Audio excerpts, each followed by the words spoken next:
Buenas tardes a todos y a todas desde la Universidad de Alcalá, desde el Instituto de Análisis Económico y Social en Alcalá de Henares, en España. Buenos días a aquellos que nos están siguiendo desde el ámbito latinoamericano. Bienvenidos a los diálogos del Instituto de Análisis Económico y Social, que, como saben muchos de los que nos siguen y se apuntan habitualmente, es una actividad que realiza el instituto con una clara vocación por divulgar, por dar a conocer los trabajos de investigación, las inquietudes investigadoras de todos aquellos que formamos parte del Instituto de Análisis Económico y Social en sus diferentes áreas. Hoy estamos convocados aquí para, yo creo, hablar sobre un tema, dialogar sobre un tema que a todos nos afecta y que a todos nos queda cercano de alguna manera, que es el empleo, el mercado de trabajo y todo lo que está experimentando este mercado de trabajo con los cambios derivados de la situación de pandemia de estos años y de cómo está transformando esa situación y el futuro derivado de este gran shock y de cuál es la reacción que se ve en algunos países y cómo nos afecta a nuestra vida diaria. Creo que es uno de los temas posiblemente más apasionantes que existen para aquellos que nos dedicamos a la economía y de alguna manera es lo que también afecta más a la vida de las personas. Por tanto, creo que tener este diálogo hoy es una suerte para el instituto, como lo es también contar con la participación, en este caso, casi, yo creo recordar de memoria y no creo equivocarme, pero casi, pues si no es la primera, la segunda, que podemos contar directamente con la participación de una de nuestras investigadoras, que también es profesora titular del Departamento de Análisis Económico, Teoría Económica e Historia de la Universidad Autónoma de Madrid, que es Raquel Llorente Heras. No es solo porque forma parte del instituto, uno de los nuestros, sino porque tenemos una larga historia en común recorrida y ahora evidentemente ya es profesora titular de la Autónoma. Colabora en nuestra área de economía laboral, es su responsable en la actualidad y también forma parte de otros grupos de investigación como el que dirige Felipe Saiz en la Autónoma o el que dirige Luis Rubalcaba dentro de la Universidad de Alcalá, el grupo de investigación en servicios para la sociedad, ¿no?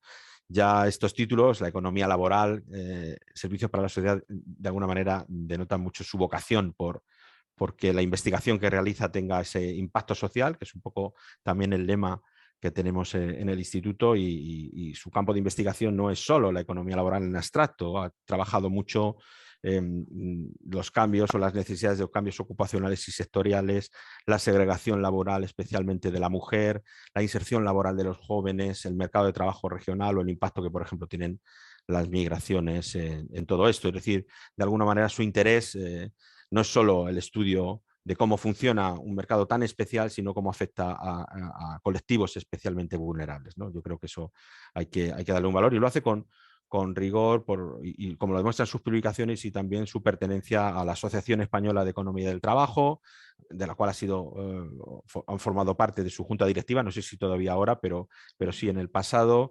Ha sido secretaria de la revista de Economía Laboral y es editor asociado de la revista Cuadernos de Economía y está hoy aquí para compartir con todos nosotros su investigación, para divulgar sus resultados, una investigación que ha hecho también con otro miembro del instituto, con Diego Dueñas, que en este caso es profesor del Departamento de Economía de la Universidad, de la Facultad de Económicas de la Universidad de Alcalá y también miembro del instituto. No quiero comer mucho más tiempo, simplemente darle las gracias a Raquel y cederle los trastos, como se dice, o la palabra, en este caso mucho mejor, para que nos ilustre en este tiempo. Simplemente advertir que a todos, digamos, los asistentes que después de una pequeña intervención recogeremos las inquietudes, las preguntas en la habilidad, en la aplicación o lo que nos habilita Zoom, que es la de preguntas y respuestas, y por ahí vamos a ir recogiendo las observaciones que luego trasladaremos intentando agrupar y que no se nos olvide ninguna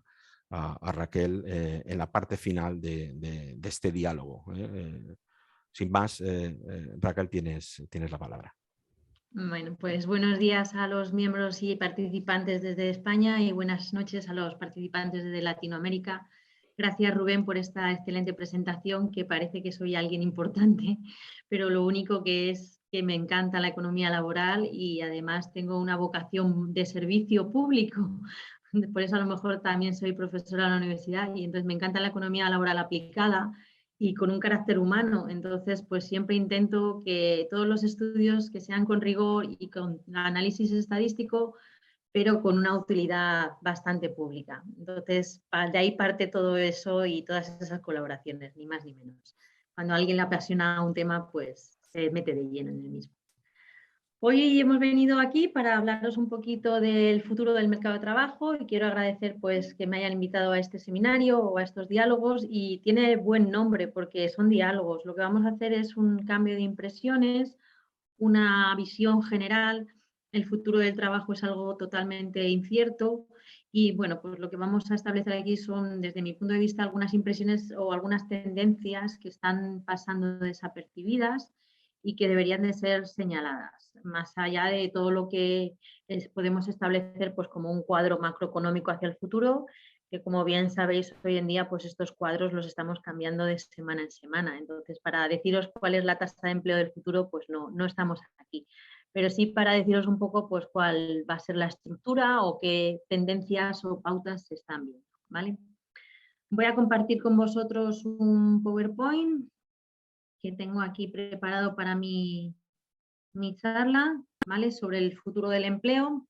Se basa asimismo mi presentación pues, en un capítulo que estamos elaborando el profesor Diego Dueñas Fernández y yo misma para el IAES como parte de un libro que será publicado en junio en relación pues, a tendencias y cuestiones importantes que pueden afectar al mundo económico en el futuro, ¿vale?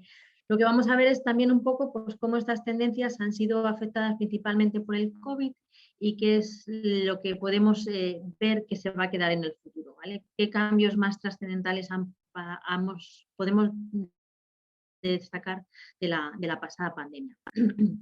A ver si me pasa.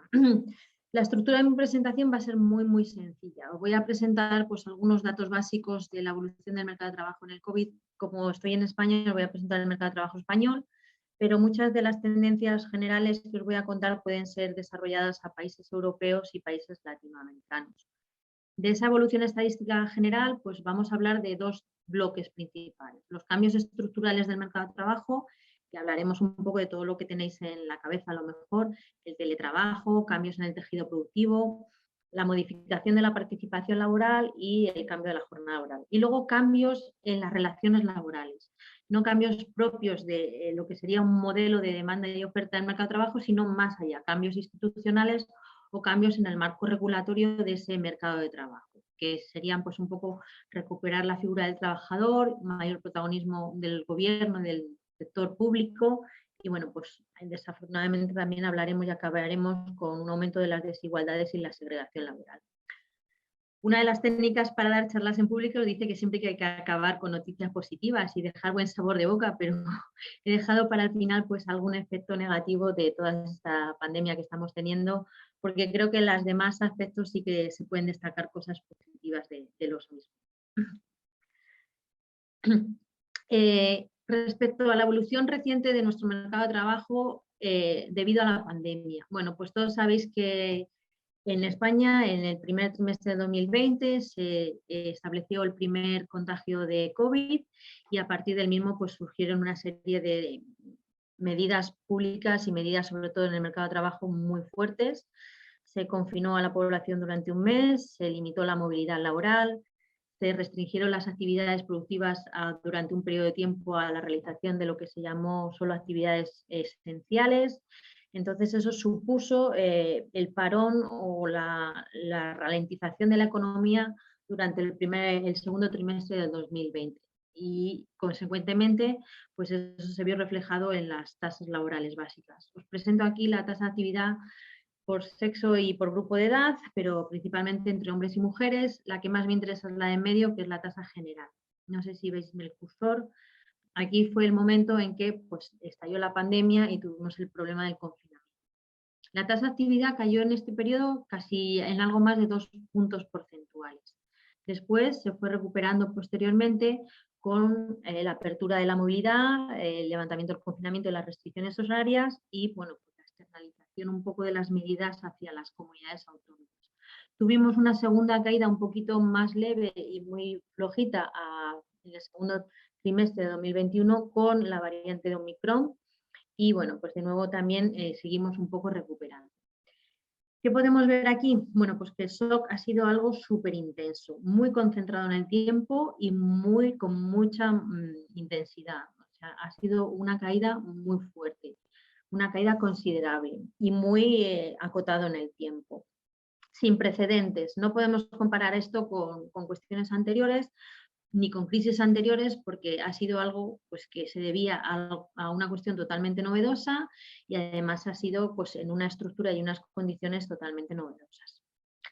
No obstante, pues en comparación con otras crisis, esto de la caída de la tasa de actividad es el signo o la realmente indicativo de la crisis actual del COVID, porque en otras crisis, bueno, pues el mercado de trabajo se ha ajustado mucho a través del empleo y del desempleo y pues, los movimientos han sido dentro de la tasa de actividad, sin tener mucho efecto sobre la tasa de actividad. El problema es que desde el año 2008 pues, ha aparecido un nuevo efecto, que es el efecto desánimo, y muchos trabajadores cuando aparece la crisis pues van de la ocupación al paro, permanecen en el paro pues, un largo tiempo hasta que son parados de larga duración y de ahí abandonan el mercado de trabajo pasando a formar parte de la inactividad. Este efecto desánimo pues, es muy conocido en el 2008 y el efecto desánimo este se ha producido en las primeras olas del COVID, pero de forma radical, sin pasar por el paro de larga duración. Ha habido muchas personas que ante la pandemia pues, se han pasado directamente hacia la inactividad y ha caído muchísimo la tasa de actividad, que es un signo o un indicativo, ya digo, diferencial de esta crisis económica que hemos tenido. Evidentemente, el impacto del COVID también se ha dejado ver en el resto de tasas laborales. Pues la tasa de empleo también ha caído alrededor de 2 puntos porcentuales durante el periodo más duro de la crisis y luego se ha ido recuperando posteriormente. La recuperación ha sido muchísimo más lenta y mucho más leve que la caída y que el parón de la actividad económica. Nos ha costado un poco como volver. Cuando yo explico un poquito estas cosas en clase, pues les digo que la economía española ha sufrido un infarto. Entonces hemos tenido un shock, un infarto fuertísimo y ahora poco a poco estamos volviendo a recuperar la salud y nos cuesta porque nos ha dejado muy tocado y tenemos que recuperar nuestra actividad económica y nuestro mercado de trabajo. Y para ello tenemos que construirlo sobre pues, una adecuada salud, un adecuado comportamiento y eso es lo que estamos haciendo con nuestro mercado de trabajo actualmente. Evidentemente, la otra cara de la moneda es el paro. Las personas que dejaron de estar desempleadas, pues acabaron muchas de ellas en el paro, aunque ya os he dicho que el tema principal o más diferencial fue que muchas fueron hacia la inactividad. Y el paro, pues como consecuencia del impacto del COVID, pues ha aumentado fuertemente. Lo estamos recuperando, lo estamos reduciendo, pero también desde una tendencia muy, muy floja y bueno, pues ahí muy lentamente conseguimos volver a situaciones y niveles anterior a la pandemia. Pero tenemos el problema de que tenemos una gran bolsa de inactivos que se nos ha generado desde el COVID, ¿vale? En términos del paro, pues la mayor parte de los parados vinieron sobre todo de trabajadores temporales que no se les renovó su contrato de trabajo. Entonces, se ha reducido durante el periodo COVID, se redució mucho la temporalidad, pero principalmente porque no se renovaron contratos temporales, algo que luego también veremos cuando hable del tejido productivo.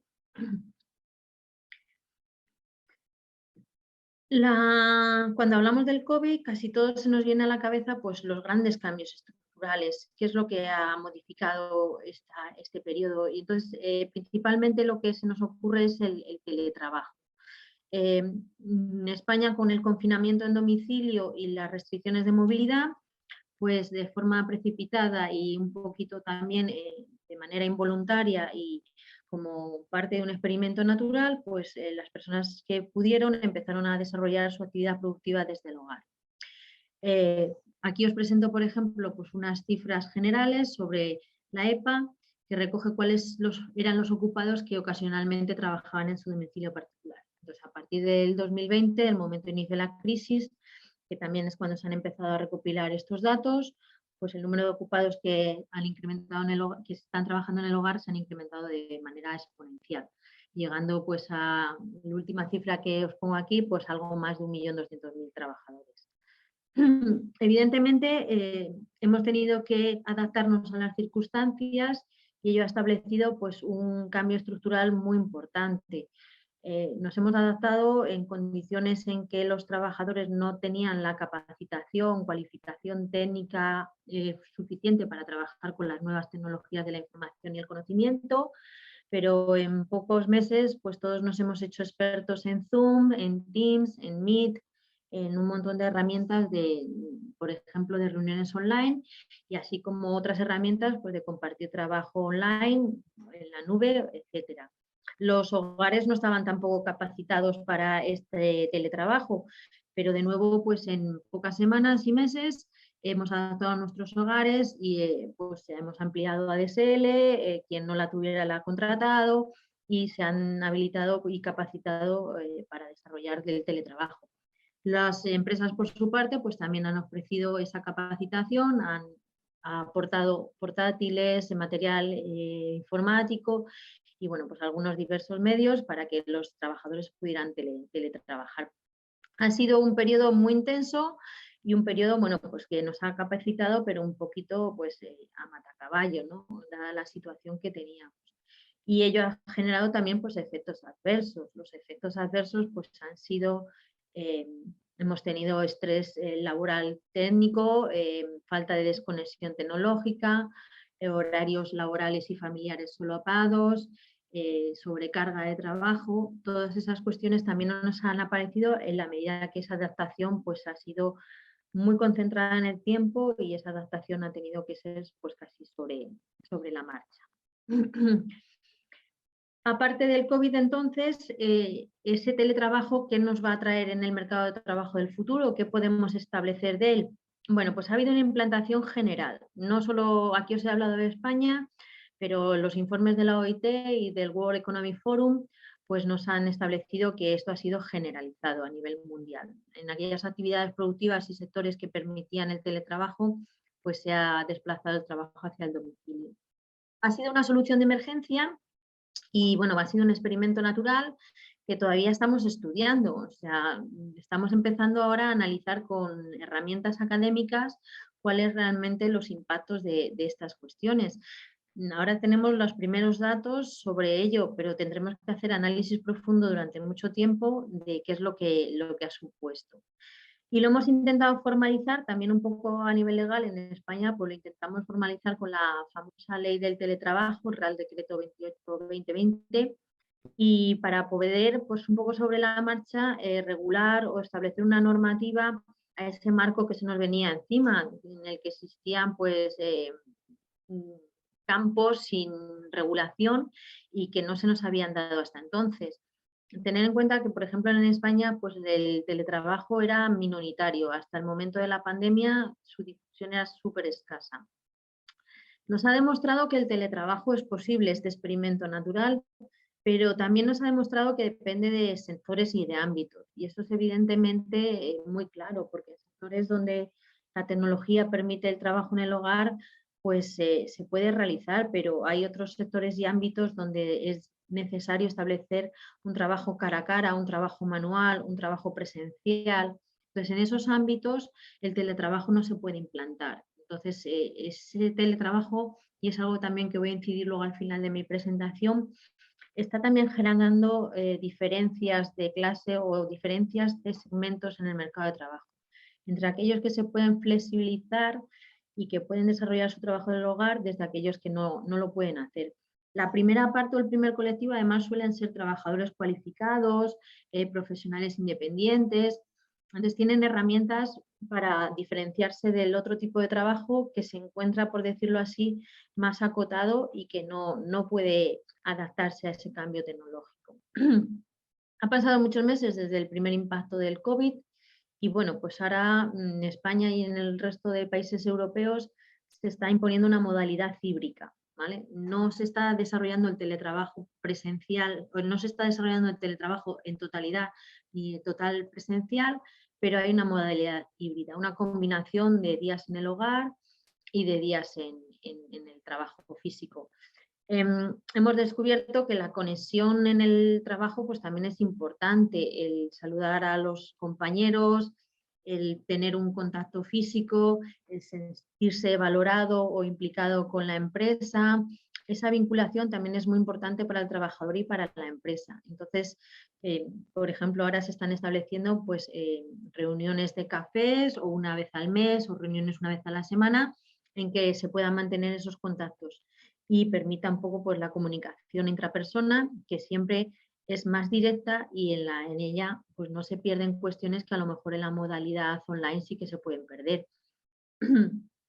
En definitiva, pues el teletrabajo parece que ha venido a quedarse en una modalidad híbrida en determinados sectores y ámbitos laborales y bajo una creciente necesidad de adaptación, no como lo hemos hecho al principio sobre la marcha, sino que requiere de flexibilidad horaria, requiere de voluntariedad, no impuesto por una situación de pandemia, sino por elección entre el trabajador y la empresa, requiere de desconexión digital y principalmente pues, requiere que se permita la conciliación laboral y familiar. Los horarios solapados e interminables que se han desarrollado durante la pandemia pues han caído en la mayoría de los casos las mujeres que han tenido que cuidar al mismo tiempo hijos y familia con las labores del hogar y las labores del empleo y entonces pues eso ha traído muchos problemas de ansiedad y de estrés y bueno, pues ese tipo de trabajo no es el que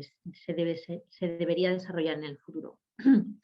También debemos fomentar las habilidades técnicas y tecnológicas. Nos hemos adaptado sobre la marcha y hemos aprendido que todos somos muy flexibles y que los trabajadores pues, se pueden adaptar a cambios en muy poquito tiempo.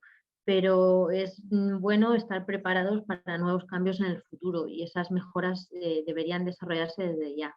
Esa capacitación técnica debería de promoverse desde las empresas. Y evidentemente pues con los mejores medios a disposición de los trabajadores y con las mejores infraestructuras posibles. Y si se va a trabajar desde el hogar, pues se deberá facilitar las herramientas adecuadas para ello. Uy, me he ido al último, perdonad. Se ha ido a la última transparencia. Otro de los cambios estructurales que os quiero llamar la atención o sobre el que quiero incidir pues es que la pandemia del COVID no ha sido homogénea, sino que ha afectado de manera muy desigual a diferentes ámbitos laborales.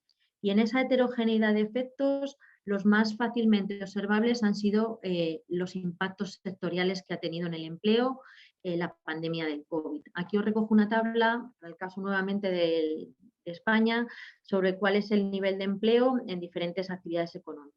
Os he recogido las 5 que han sufrido una mayor pérdida de empleo y las 5 que han sufrido durante este periodo de tiempo una mayor ganancia de empleo. Bueno, pues el COVID, evidentemente, por el problema de confinamiento y de falta de movilidad, ha afectado a unas actividades productivas esenciales, como son la hostelería, actividades de ocio, manufacturas básicas y principalmente el comercio de proximidad. Entonces, todas estas actividades han perdido muchísimo empleo y han sufrido un impacto laboral terrible. Principalmente la hostelería, las actividades de ocio, pues lo que podríamos denominar a lo mejor en un ámbito general el sector turístico. Pues ahí veis que desde el primer trimestre de 2020 al primer trimestre de 2021, la hostelería perdió el 21,9% del empleo, lo cual es muchísimas personas ocupadas. Nosotros somos una economía especializada en el sector turístico, principalmente estacional del verano. Entonces, el primer verano del 2020 sufrimos un shock gravísimo y una pérdida gravísima de turistas extranjeros, en parte compensada gracias al turismo nacional. Y el segundo año del 2021 pues se siguió recuperando parcialmente el turismo extranjero, pero no lo hemos recuperado todo.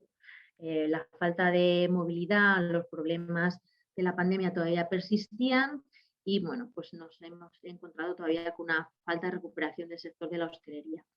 Estamos apostando, yo creo que por la demanda interna y por el turismo interno, pero es uno de los sectores más tocados a nivel de la pandemia y a nivel del shock económico.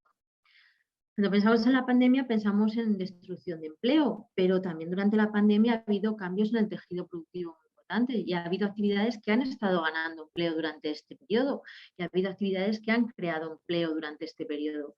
¿Y qué actividades han creado empleo? Pues las que han creado empleo principalmente son las actividades financieras, actividades de organización y de organización inmobiliaria, actividades sanitarias, actividades sociales. Ahí no aparece, pero también estaría la sexta o la séptima, la educación, ¿vale? Entonces son actividades que durante este tiempo han contratado gente. Principalmente pues al llevar el teletrabajo al hogar, pues ha habido muchas actividades que se han vuelto online y las actividades financieras y de seguros han sufrido un aumento significativo del número de empleados, ¿vale? Esto un poco en la apunte en España, pero la transformación del cara al futuro de nuestro mercado de trabajo pues podría ser la siguiente. Vamos a tener una transformación del tejido productivo. Tenemos actividades económicas al alza y actividades económicas en retroceso. Yo soy optimista y creo que no en mucho tiempo la hostelería y el ocio se recuperará, el sector turístico se recuperará. Somos una potencia especializada en ello, entonces tenemos que recuperar a los turistas internacionales. Pero hasta entonces ello requiere de una transformación productiva importante, recuperar la demanda interna o recuperar turistas internos o fomentar el ocio entre colectivos como podrían ser jóvenes, mayores, etcétera, pero fomentar a lo mejor o mantener el ocio y pues, las actividades culturales. Los sectores en crecimiento pues también nos reflejan un tejido productivo nuevo. Podemos a lo mejor especializarnos en esas actividades financieras inmobiliarias y no solo aprovechar el momento explosivo de estas actividades por el COVID, sino intentar que esas actividades pues hagan un fondo y se queden y sean parte de nuestro tejido productivo, aunar esas actividades a nuestro. Aparte de las actividades, en España tenemos algunas transformaciones generales que también se están produciendo a nivel mundial. Y es que desde 2020 al 2021, pues en España han desaparecido unas 30.000 pymes, pequeñas y medianas empresas de los registros de la Seguridad Social. El impacto del ocio y el impacto de la hostelería pues se ve reflejado principalmente en la pérdida de pymes y también en el comercio de proximidad. Esas actividades son las que en mayor medida engloban pymes y entonces la pequeña y mediana empresa está siendo muy afectada o ha sido muy afectada por la pandemia. Los trabajadores de cuenta propia también se han reducido considerablemente. Entonces hemos perdido como unas 30.000 autónomos desde el primer trimestre de 2020 hasta el primer trimestre de 2022. Todas estas cifras se van recuperando, pero muy lentamente. Y no estamos todavía en cifras anteriores a la pandemia. Entonces, ello puede establecer un cambio importante de nuestro tejido productivo. ¿Hacia dónde iríamos? O si esto se mantiene, ¿qué podríamos destacar? Pues que podría haber efectos sustitutivos en el consumo. Todos conocemos pues, que si se cierra el comercio de proximidad, pues estamos más acostumbrados a comprar a través del móvil o a comprar a través del ordenador. Entonces generamos procesos de sustitución en la forma de consumir. Si no vamos a los países extranjeros y al final nos quedamos en España, pues a lo mejor el consumo interno sube, pero eso puede ser a lo mejor una sustitución también a medio y largo plazo. A lo mejor pues ya cambiamos nuestras preferencias por los destinos internacionales.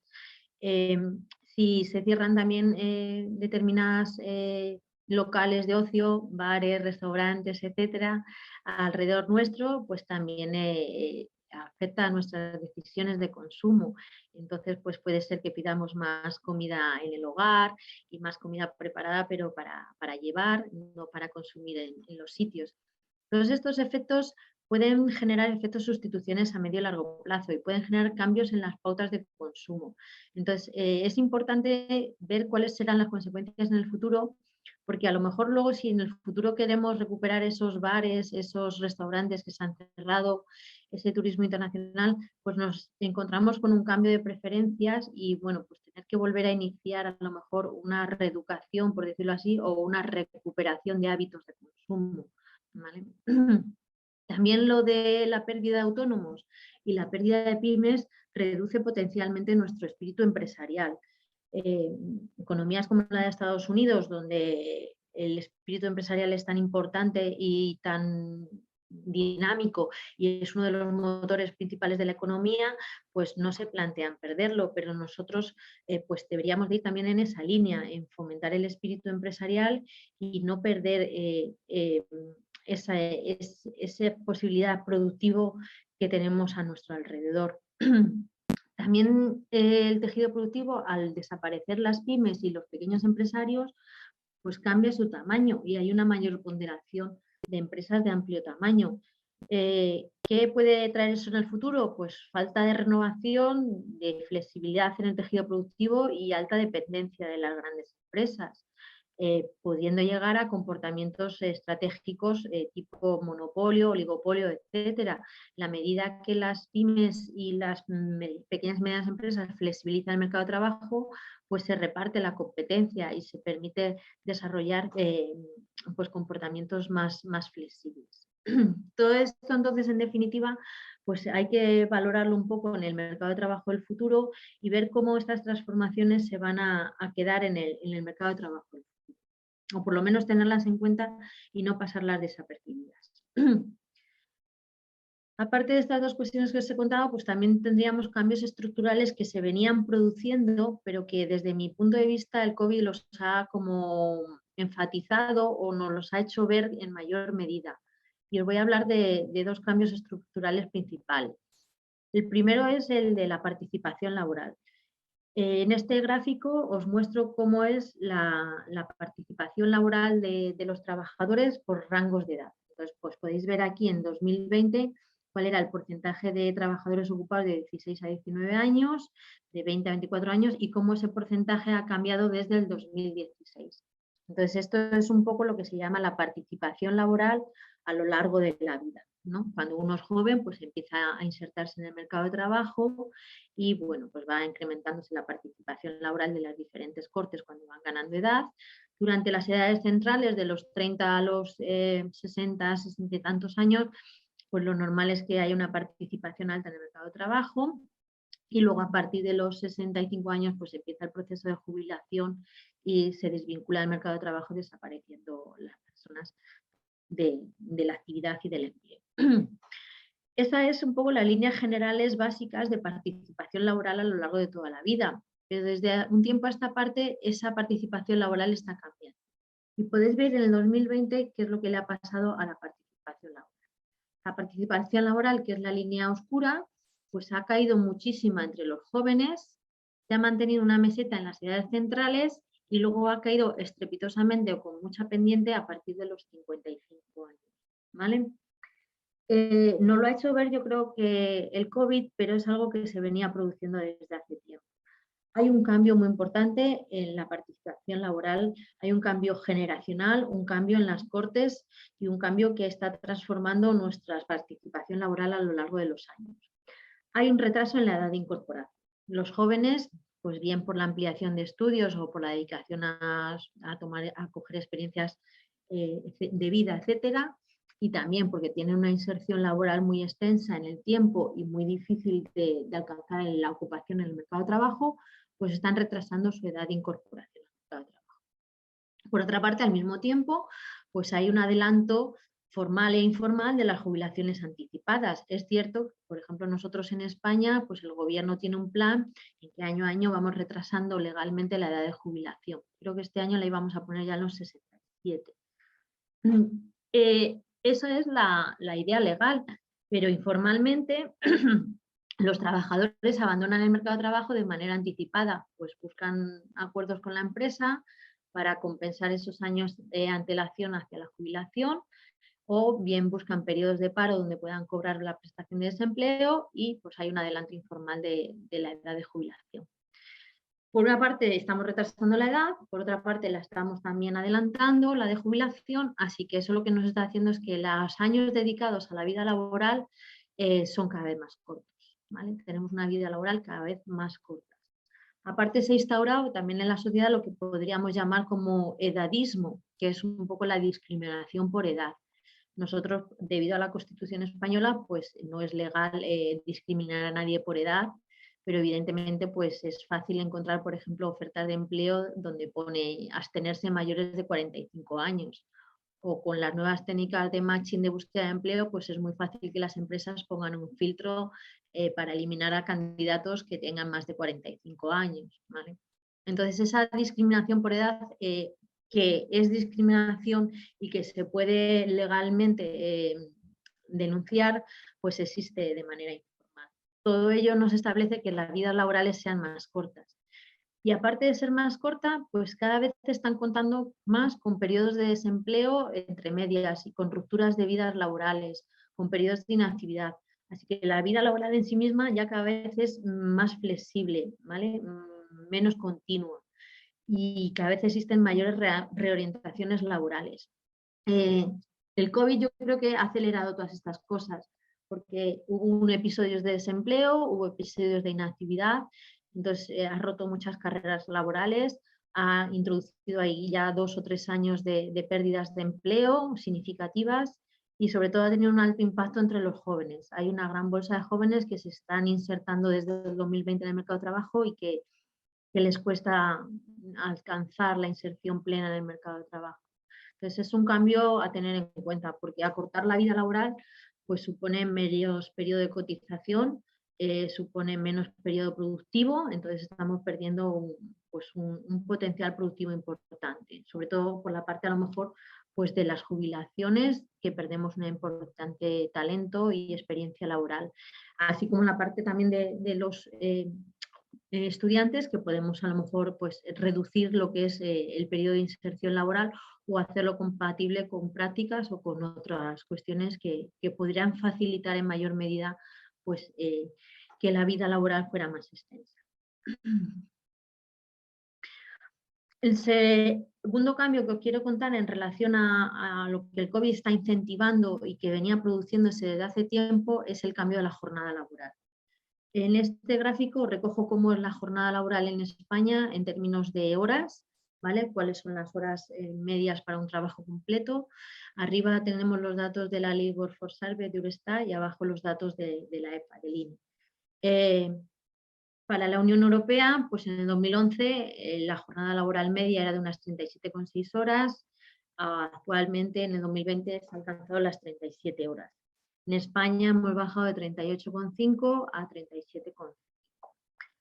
Son cambios en términos cuantitativos que parecen muy poco, pues de 38 a 37, de 37,6 a 37 es una tendencia, una diferencia escasa, pero son tendencias muy significativas, porque la jornada media guarda una elevada heterogeneidad y su cambio a lo largo del tiempo, un cambio pequeño, establece cambios importantes en esa heterogeneidad. Entonces, aunque parezca eso, aunque cuantitativamente es poco, en términos estructurales es muy importante. Con el COVID, evidentemente, el parón económico que hubo en el 2020 pues nos hizo reducir drásticamente las horas trabajadas y en media pues perdimos en 2020 3 horas trabajadas en media de la jornada laboral media del 2020. Se están recuperando hoy en día, se están recuperando poco a poco, pero yo creo que esto también pues ha incidido en algo que se venía viendo y que lo ha dejado ver, yo creo que aún más todavía el COVID. Pues hay una reducción paulatina de la jornada laboral desde hace muchísimo tiempo. Ya los trabajos de 40 horas semanales cada vez son menos escasos. Y puede ser efecto del teletrabajo, de que hemos visto que la flexibilización horaria pues nos lleva a no perder demasiada productividad, que se puede trabajar a lo mejor por objetivos más que por horas, y nos queda un poco pues de cara al mercado de trabajo futuro pues plantearnos esa nueva configuración horaria de la jornada laboral. Si tendremos concentración de la jornada laboral en 4 días con un día libre para asuntos propios, o reducción de la jornada laboral diaria, o un día a la semana con menos horas, o trabajo por objetivo directamente sin tener en cuenta las horas, o pues bolsas de horas. Hay muchas posibilidades laborales en torno a esto y está sobre la mesa. Nosotros en España, la Agenda 2050 del gobierno actual pues pretende llegar al 2050 que desarrollamos 35 horas semanales para todos los trabajos. Y bueno, pues veremos a ver si se establece y se alcanza, pero es una tendencia general hacia la reducción de la jornada laboral. En todo caso, bueno, pues las relaciones laborales del futuro van a tener que ser muy flexibles, en torno a estas cuestiones y van a tener que tener muy en cuenta en los convenios colectivos pues la dedicación horaria, porque cada vez está transformándose en mayor medida. La parte final de la presentación la quiero dedicar a los cambios en las relaciones laborales, no solo en la estructura laboral, ¿vale? Entonces, pues nada, quiero ver un poquito cómo son las relaciones laborales, ¿vale? Y simplemente un poco pues lo que se está viendo a nivel general. Hay una vuelta del trabajador al centro de las relaciones laborales. Con las últimas reformas laborales en España, bueno, pues el protagonismo lo habían tomado los sindicatos y los empresarios, principalmente los empresarios, y ahora pues está otra vez volviendo la figura del trabajador y de los derechos laborales básicos. Hay una vuelta del Estado, ¿vale? En esta última pandemia, pues el que ha cogido un poco las riendas del problema ha sido el Estado, y hay una vuelta del estado de bienestar, ¿vale? De la defensa del estado de bienestar y bueno, de la necesidad de la intervención pública para mantener el empleo. Yo creo que os habrá llegado por múltiples situaciones el objetivo de no dejar a nadie atrás, que fue utilizado por Naciones Unidas en la Agenda 2030 y bueno, que ha salido yo creo que a colación en todas las congresos y publicaciones de economía laboral. En nuestro caso, todo esto se ha visto materializado en la aparición de los ERTEs, los expedientes de regulación temporal de empleo, y bueno, pues el Gobierno de España, a través del Real Decreto 8/2020, instauró la posibilidad de mantener el empleo subvencionado por el Gobierno de manera congelada o en suspenso, bajo determinadas condiciones y criterios que se establecían en el Real Decreto, principalmente pues aquellas actividades afectadas por el COVID y bueno, pues una serie de documentación administrativa y requerimientos administrativos. Asimismo, también pues, se establecieron ayudas a los autónomos y bueno, pues, se puso en marcha el ingreso mínimo vital. Entonces, también en nuestro país pues, el gobierno ha sido el que ha tomado las riendas de estas cuestiones y pues, ha tomado el protagonismo para la defensa del empleo. Podéis ver en este gráfico que lo he sacado del informe de la OIT, pues cuáles eran las estimaciones que hacía la OIT de cuántos empleos se mantenían debidos a ayudas públicas. Entonces, bueno, pues podéis ver como en el caso de España, que nos parece que han sido muchísimos, pues no han sido tantos como en el caso de Francia, por ejemplo, que tenéis aquí en verdecito claro, o en el caso de Alemania, que está aquí en verde oscuro. Entonces, bueno, pues a mí cuando durante la pandemia surgían noticias sobre que en España se estaba gastando mucho dinero en los ERTEs y que era causa del déficit público y tal, pues yo me acordaba un poquito de este gráfico y decía, pues como nuestros compañeros europeos, digo, y en menor medida, o sea, tampoco estamos haciendo las cosas demasiado extremas o somos los que peor lo estamos haciendo en este ámbito. Este es el número de ERES y ERTES, de ERTES que se han desarrollado a lo largo de la pandemia. Bueno, pues podéis ver que se concentraron y fueron muy intensos durante los primeros meses, pero después es una herramienta que se ha ido perdiendo a lo largo del tiempo. Sí se ha ido renovando porque ha habido una bolsa de trabajadores que han permanecido en esa situación durante mucho tiempo, pero el impacto y el desarrollo de esta herramienta pública fue principalmente en los meses más crudos de la pandemia. Por último, pues voy a acabar con dos notas o apuntes negativos. Yo creo que todo lo que he explicado hasta ahora es entendible en términos positivos. Son transformaciones que van a venir, pero transformaciones que van a traer cosas buenas o cambios productivos de los cuales se puede sacar rendimiento o a los cuales se puede uno adaptar. Sin embargo, pues el COVID también ha venido a incentivar cosas que venían produciéndose y que son aspectos realmente negativos. El primero es la segregación laboral, la instauración del teletrabajo y la flexibilidad en la realización del teletrabajo en el domicilio, pues ha dividido a los trabajadores entre cualificados y no cualificados. Los trabajadores cualificados con estudios medios altos, que suelen tener salarios medios superiores, pues han sido los que se han podido quedar en casa, desarrollar su trabajo desde el hogar. Y esos pues, trabajadores además son los que en menor medida han estado expuestos a los contagios del COVID.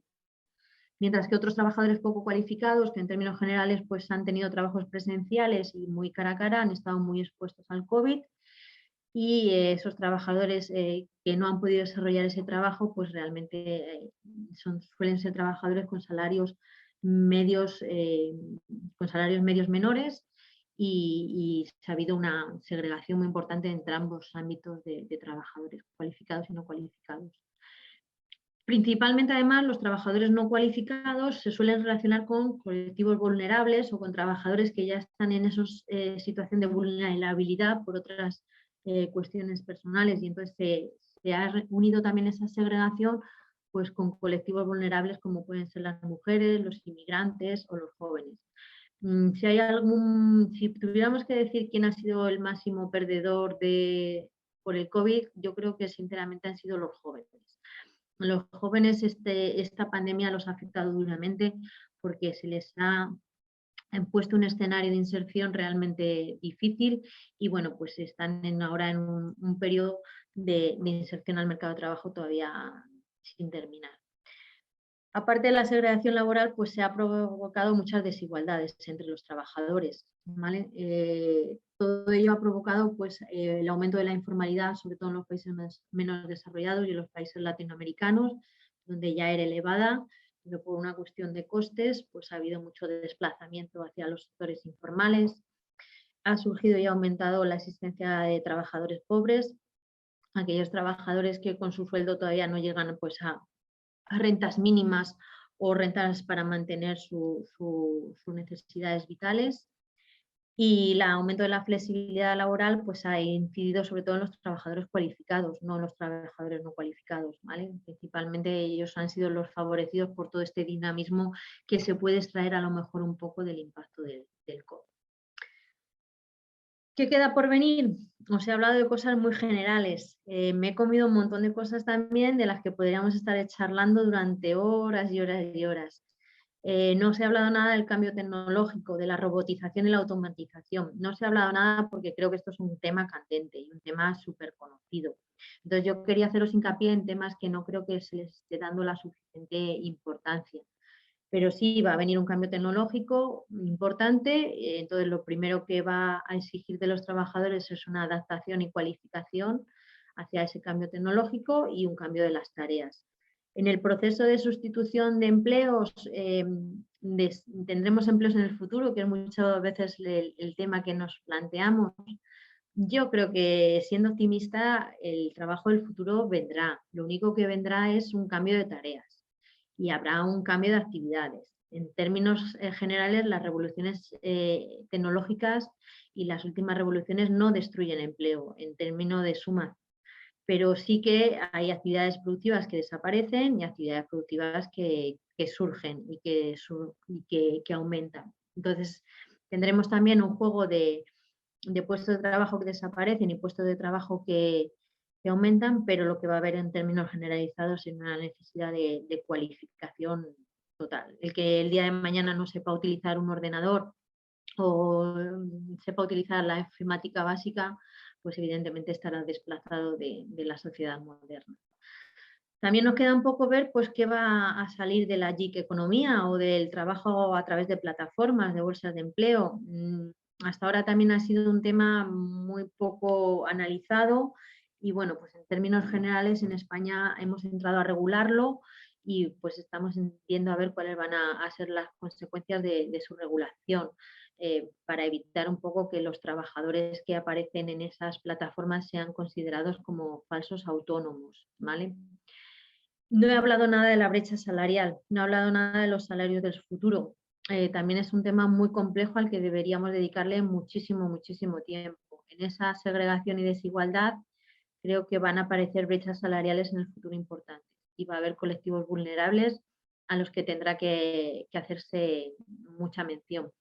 Si el estado del bienestar continúa, si esa concienciación social sobre la importancia de lo público se sigue manteniendo, supongo que habrá algunas transferencias desde los salarios altos hasta salarios bajos e intentaremos mantener la sociedad en su conjunto.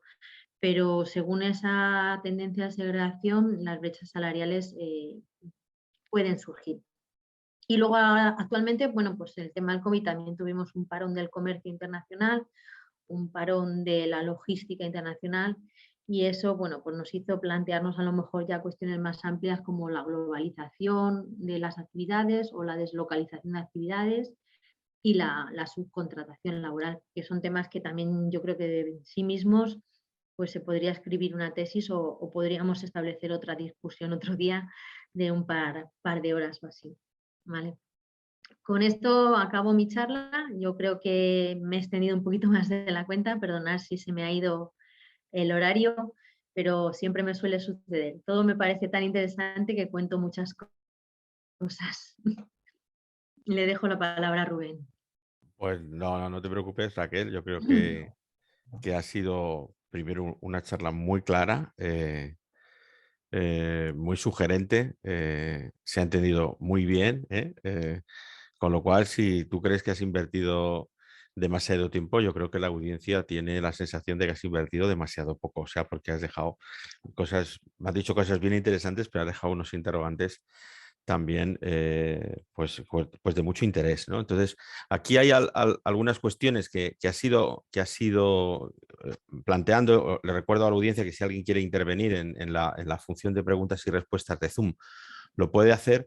Hay algunas cuestiones que ya has puesto de manifiesto, quizá al final, y que alguno se adelantó, algún interviniente, ¿no? Como cuál ha sido, digamos, y lo has dicho tú, ¿no? El impacto del COVID en algunos colectivos especialmente vulnerables, como el caso de los jóvenes, y así se lo preguntaban, o incluso también se han preguntado, bueno, estas trayectorias laborales. A mí me ha llamado mucho la atención los cambios en la participación en el mercado de trabajo que has puesto, ese gráfico que ponías al principio, en la reflexión de la necesidad que tenemos, y que lo hemos dialogado en otras ocasiones con otros ponentes, de adaptar también un poco los tiempos o los momentos en cuanto a la participación en el mercado de trabajo, y favorecer también una participación más constante, ¿no? Que es un poco el reto también que nos has puesto por delante, y ese edadismo que decías que posiblemente nos encara un reto como sociedad, en una sociedad donde además y eso es lo que hablamos en otro momento, ¿no? La esperanza de vida, la longevidad es un hecho, ¿no? De que afortunadamente las personas tienen una esperanza de vida mucho mayor que antes, y en cambio los patrones en el mercado de trabajo parecen todavía tener unos patrones como muy del siglo anterior, ¿no? Del siglo XX. Y eso, ¿qué retos tiene? Entendiendo que el mercado de trabajo va muchísimo más allá que ganarse un sueldo, que además es cada vez más complicado, como nos has dicho, ¿no? Digamos que estamos en una especie de equilibrio malabarista, ¿no? Entre mayor flexibilidad y a su vez dar una cierta seguridad y encarar esos cambios, ¿no? Que decías al final, ¿no? Por ejemplo, entonces, desde tu óptica, ¿hasta qué punto, por ejemplo, no tanto una valoración de la última, por ejemplo, reforma laboral, sino en términos más genéricos, o lo que quieras, ¿no? Evidentemente, pero hasta qué punto nuestras autoridades públicas en general, no en el caso español, como te digo, necesariamente, realmente estamos encarando unas relaciones laborales como la que quizás se nos venga con los cambios del futuro, ¿no? Donde tú has hablado de la necesidad de formación continua, ¿no? En el trabajo con esos retos, ¿no? Hablabas de otro tipo de habilidades, hablabas de determinadas tareas que desaparecerán, pero que otras saldrán. ¿Hasta qué punto nuestras autoridades regulatorias, aquellos que estáis trabajando en el mercado de trabajo y que luego tenéis responsabilidades públicas, tenéis eso en el horizonte, no más allá de equilibrar una relación que también estaba, entiendo yo, desequilibrada a favor de las empresas en esas relaciones laborales, empresas, trabajadores a través de sus sindicatos? Es decir, ¿hasta qué punto necesitamos de alguna manera modernizar nuestras legislaciones desde la óptica, obviamente, de la economía, que eres especialista, no tanto del derecho al trabajo, pero hasta qué punto tenemos ese Ujú. reto y cómo lo valoras tú? Bueno, son muchas cuestiones que has mezclado ahí, te voy Sí, contestando así un poquito por partes. El tema de la participación laboral es algo que se va viniendo desde hace tiempo, es una tendencia de acortar la participación laboral claramente. Los jóvenes amplían estudios y la inserción laboral cada vez es más dura. Pero es que el COVID ha hecho que esa inserción laboral sea realmente complicada. Los egresados del 2020 salieron al mercado de trabajo en el verano y en España, bueno, pues la mayor parte de los egresados acceden a empleos de tipo temporal y muchos de ellos anexos al sector turístico, nos van a la hostelería y al ocio. Entonces, su primer empleo suele ser de ese tipo y luego ya se van cualificando, se van colocando en empleos ya vinculados a sus propios estudios. Entonces, el primer empleo no lo consiguieron en el año de 2020 y se ha ido retrasando pues, a lo largo del tiempo esas trayectorias laborales. Entonces, además, esos egresados pues, se han juntado con los de 2021. Entonces, ya llevamos 2 cortes de jóvenes tocados por la pandemia.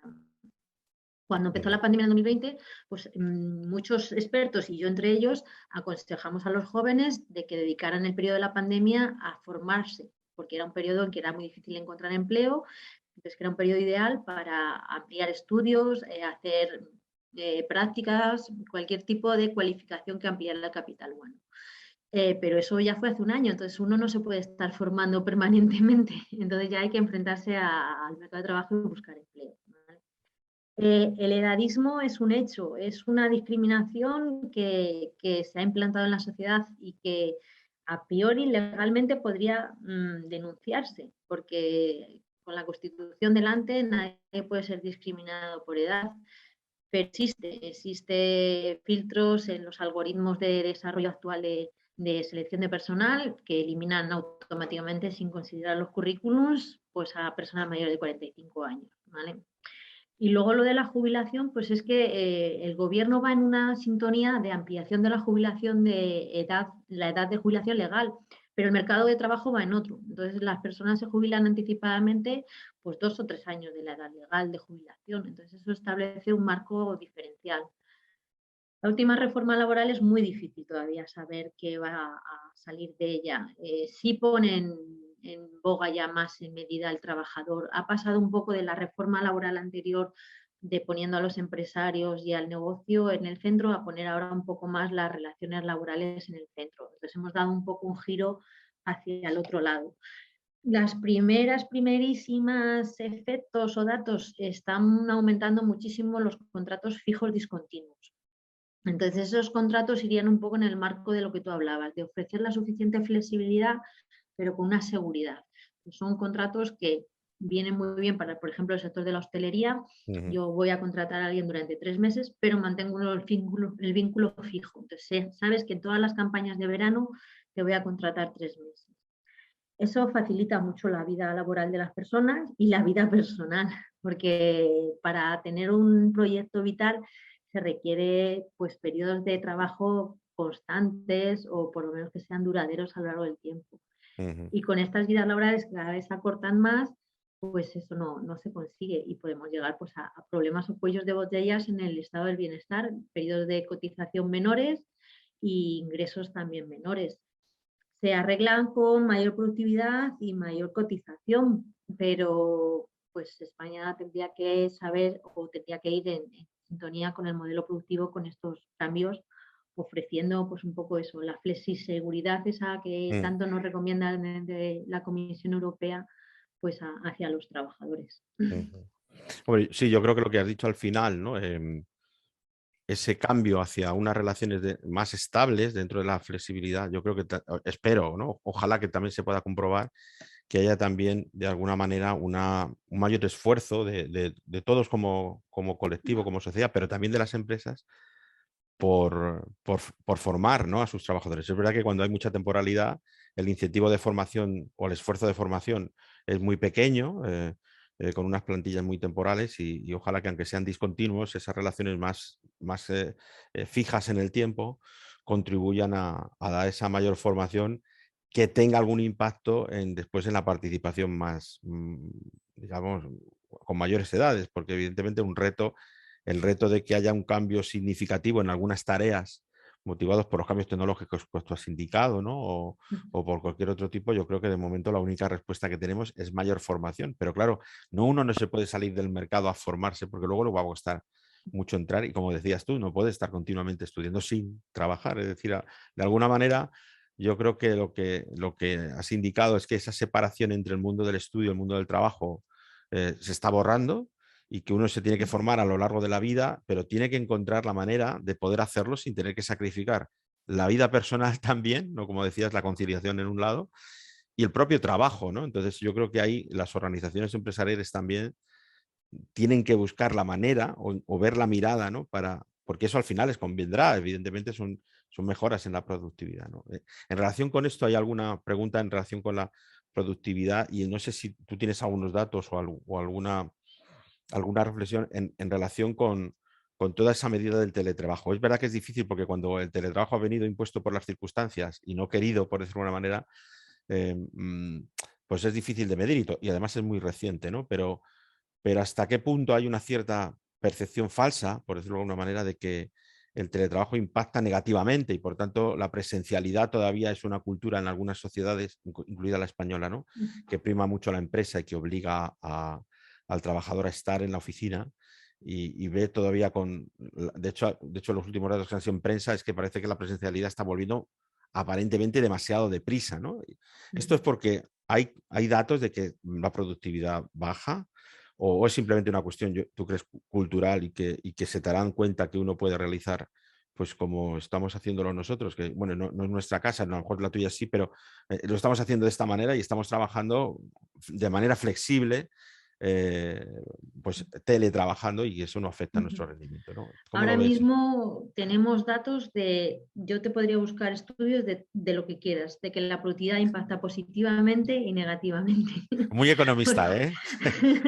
O sea, tal cual te lo digo. Entonces, la cuestión es que el marco en el que se ha desarrollado este teletrabajo tampoco es un marco orientativo adecuado. Me explico, ¿vale? Es un marco en el que hemos hecho una salida hacia adelante en un periodo donde ha habido involuntariedad, adaptación en el momento, incertidumbre. Entonces, se ha instaurado el teletrabajo en un marco totalmente inadecuado. Entonces, si en la productividad positiva, chapó, porque el marco ha sido totalmente contraproducente. Y si es negativa, que lo puedes justificar porque ha sido por el como una marco. carrera en contrarreloj. Vale. Lo bueno de ello es que lo vamos superando y se va quedando. O sea, el modelo híbrido todavía se mantiene en muchas actividades y en muchos sectores. Entonces, si se mantiene es porque hemos visto que tiene algunos aspectos positivos. Entonces, esa es la tendencia hacia el futuro. Va a haber actividades y sectores donde el modelo híbrido se va a quedar, porque se está viendo que en esos modelos funciona, pero modelo híbrido, porque tan necesario es a lo mejor una flexibilidad de trabajar en casa como no perder el vínculo con la empresa e ir de vez en cuando. Las relaciones humanas son muy importantes y esas relaciones también son importantes en el mundo del trabajo, ¿vale? Y luego otra cosa que has dicho en cuestión de la educación, a lo mejor es una cuestión de pedagogía, pero las mismas empresas se tienen que dar cuenta que educar es invertir. Entonces, formar a sus trabajadores, aunque sean temporales, es una inversión a medio y largo plazo. Entonces, a lo mejor uno se compra una máquina y piensa que va a sacarle el rendimiento y no ve ese rendimiento en que forma un trabajador y es el mismo rendimiento, el mismo rendimiento. Además, si tú educas a un trabajador, pues vas a aumentar su satisfacción laboral, vas a darle, digamos, un mayor punto de confianza con la empresa y entonces la satisfacción laboral, bueno, pues ya sabemos todos que es un gran motor de productividad y que puede facilitar pues que el trabajador se quede y que trabaje a gusto. Bueno, yo creo que bueno, ya estamos casi terminando por el horario, pero no me resisto a preguntarte también alguna cosa, algún tipo de valoración también, sobre todo en la última, utilizando, digamos, lo que acabas de decir, ¿no? El impacto que tiene en la productividad, la satisfacción y un poco las relaciones laborales un poco más estables y un poco también porque hay un debate en muchos sitios que ya se ha hecho y aquí también está más reciente en el caso español, pero también está muy ligado a una característica que has dicho tú de los ingresos mínimos vitales y que afecta, por ejemplo, al tema de los salarios mínimos, ¿no? Que en nuestra economía española pues es más reciente porque ha habido unas subidas, digamos, muy significativas, muy recientes, ¿no? O llevamos varios ejercicios así, pero que sí, este debate está en todas las economías de alguna manera, ¿no? De cómo, de alguna manera, no solo por cuestiones redistributivas, si quieres, sino por otras, que tenemos que establecer una serie de mínimos o de criterios mínimos, entre ellos el salario, a la hora de establecer nuestras relaciones laborales. Y obviamente también como en todo, como decías tú antes, hay pros y hay contras, ¿no? Sí. ¿Tú cómo lo ves desde este punto de vista, ¿no? En cuanto a las regulaciones que pones, hay que hacer un hincapié. La renta mínima de inserción es una renta a colectivos vulnerables y realmente fuera del mercado de trabajo. Ujú. Entonces, es una renta, yo creo que de subsistencia. Entonces, hay que plantearse qué es mejor, si esa gente no tuviera dinero o tuviera dinero, ni más ni menos, porque no van a encontrar empleo. Esas personas, aunque les des esa renta, siempre los economistas utilizamos como argumento el desincentivo a buscar trabajo o dejar de ocupar un puesto de trabajo, pero las personas a las que va dedicada la renta de inserción laboral, perdón, la renta mínima de inserción, es que no van a encontrar empleo. Entonces, es más bien una ayuda de subsistencia, más que de inserción, porque de inserción tienen que ser otras medidas, tiene que ser cualificación, un gestor que te busque un puesto de trabajo vacante, tienen que ser otras medidas. No, por ahí no vamos a recuperar ese colectivo. El salario mínimo interprofesional es otra cosa totalmente diferente. El salario mínimo interprofesional pues es la regla o el salario que todos nos ayuda a decir cómo estamos en nuestro mercado de trabajo, comparación, y afecta a los colectivos de menor salario, a los más vulnerables. Entonces, principalmente afecta a trabajadores poco cualificados, casi de tipo manual, y trabajadores pues pues eso, muy cercanos al salario mínimo interprofesional. ¿Quién suelen ser? Inmigrantes, jóvenes y mujeres poco cualificadas, muy poco cualificadas. Principalmente mujeres de tipo que vuelven al mercado de trabajo después de haberse dedicado 10 o 20 años manteniendo su hogar o manteniendo sus hijos. Entonces, esos son los tres colectivos básicos que están ahí con el salario mínimo interprofesional. Subir el salario mínimo interprofesional, que es lo que estamos haciendo, les va a afectar. Claro que les va a afectar en términos de costes y en términos de que pueden aumentar sus probabilidades de despido. Entonces, habría que acompañar el salario mínimo interprofesional con otras medidas para ayudar a esos colectivos principalmente. Pero al resto de la sociedad, el salario mínimo interprofesional, la verdad es que suena difícil y duro decirlo, pero nos afecta más bien poco. Claro, A estamos un por CEO encima. que esté ganando 20 veces el salario mínimo interprofesional, que se lo suban, no le va a afectar en muy poco medida. Entonces, los impactos que a veces los economistas estamos muy acostumbrados a establecer o cuantificar en términos generales se difunden o se diluyen porque el mercado de trabajo es muy heterogéneo. Entonces, lo que hay que hacer es observar a quién afecta ese salario mínimo. Ujú.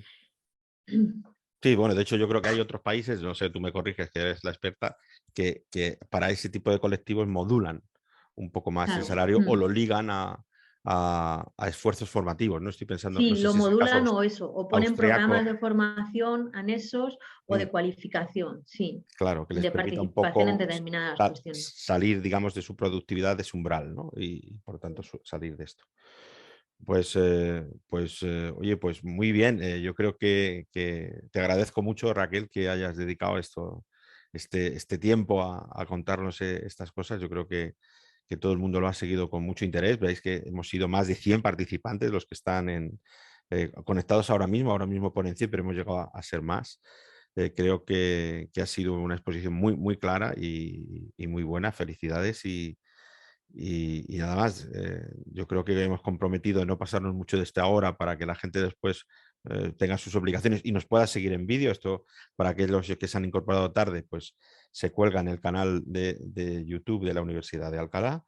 Y simplemente terminar dándote las gracias otra vez, Raquel, y anunciando que bueno, ya anunciaremos en el canal de LinkedIn el siguiente diálogo, que creo recordar de memoria que será el día 6 de abril, pero que ya lo diremos en su momento. Así que nada más, agradecer a todos pues la asistencia. No te he dicho, pero bueno, en el chat, en las funciones, te felicitan tú lo puedes ver, pero obviamente has estado concentrado en lo que debes, pero te digo que te felicitan desde muchos sitios Muchas gracias a por tu, vosotros y por por tu participar y intervención. encantada de hacer estos diálogos, Así de que, verdad. pues nada, te vamos a tomar la palabra para otros seguramente. Así que, pues nada más, yo creo que toca ahora ya despedir este diálogo, emplazándonos al siguiente y agradeciendo a todos pues vuestro interés y asistencia a estas actividades que hace el Instituto de Análisis Económico y Social de la Universidad de Alcalá. Así que nada más, buenas tardes y buenos días a todos y a todas y nos emplazamos hasta otra. Gracias.